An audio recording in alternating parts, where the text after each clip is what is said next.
Republicans in Congress appear increasingly willing to raise taxes on the rich as part of a fiscal cliff deal, but only if Democrats are willing to make cuts to entitlements. What might those cuts look like? Jonathan Capehart and Ezra Klein are here to try to figure out what the answer to that could be. And Jonathan, I wonder, Obama seems to be in such a strong position. Is this a moment where he comes and compromises or says, wait a minute, I have the leverage, I don't really need to make big cuts? Well, the president has been showing that he's got the leverage by hammering the Republicans hard on the issue of the tax cuts for the rich, tax cuts for the 2%. It's a big thing for the Democrats, for even a Democratic president to say that he's willing to talk about entitlements. Now the Republicans are pushing the president to say, okay, what exactly will he do? What exactly would that concession look like? Do we have a sense of what Obama might be willing to deal with? I think we do. The White House has essentially three priorities in the negotiations. Tax revenues that come through raising tax rates. Some of them can come through tax reform too, but a lot of it's going to have to come through getting rates above the 35% they are right now for the top earners. Number two is the debt ceiling. They are absolutely steadfastly not going to have a debt ceiling fight in March of 2013. They will not do it. They are 100% committed on that. A big deal is also going to have to include stimulus. On the Republican side, they're going to need some kind of win on taxes too, not a win, but a little bit of a blunting of a total loss. So that's why I expect that in the end you're going to see a top tax rate around 37 or 38, not 39.6.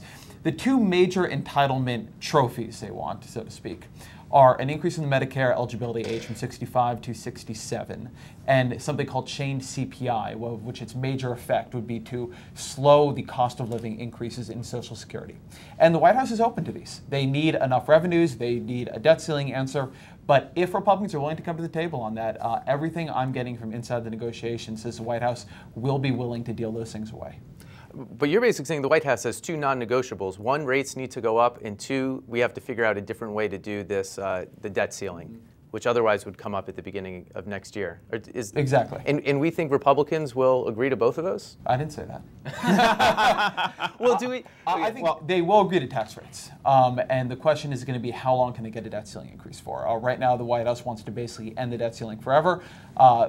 The number I'm hearing a lot of people bring up is 5 years. The Business Roundtable's chief, and that's a Republican-leaning big interest group, has said, what if we just take the debt ceiling off the table for about 5 years? I think the White House would end up agreeing to that. Yeah, which would be very smart. Of course, the Republicans, they're not willing to play ball on this because that's the only leverage that they have now.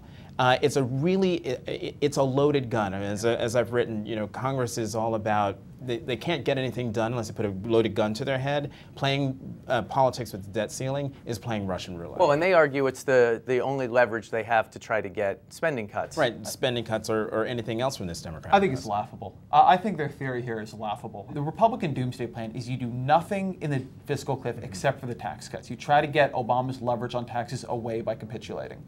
But that means you don't do unemployment insurance, you don't do the payroll tax cut, you don't do the spending cuts that are in there, you don't do the sort of low-income stimulus tax cuts.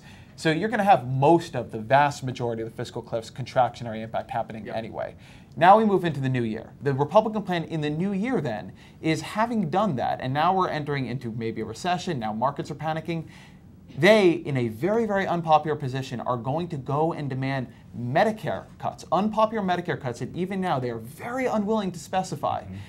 And if you don't give them that, they are going to destroy the American economy. That's the plan. That is what's going to work to move the American people to their side. When I hear this plan, I've talked to a lot of Republicans about it, I cannot make heads or tails of why Republicans think the debt ceiling in this environment is going to give them any more leverage. The thing that the Republicans are hoping for and praying for is that the president will blink. They don't believe him, I don't think, when he says, oh, I'm not doing this, I'm not dealing with you on this.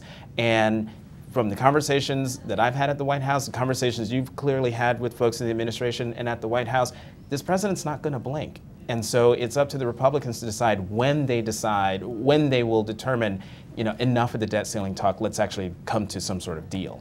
Yeah. So then, prediction, is there a deal? Big, medium, small? Ask me again in a week. Okay, we will. See you in a week. Ezra, Jonathan, thank you both. Thanks, Brooke.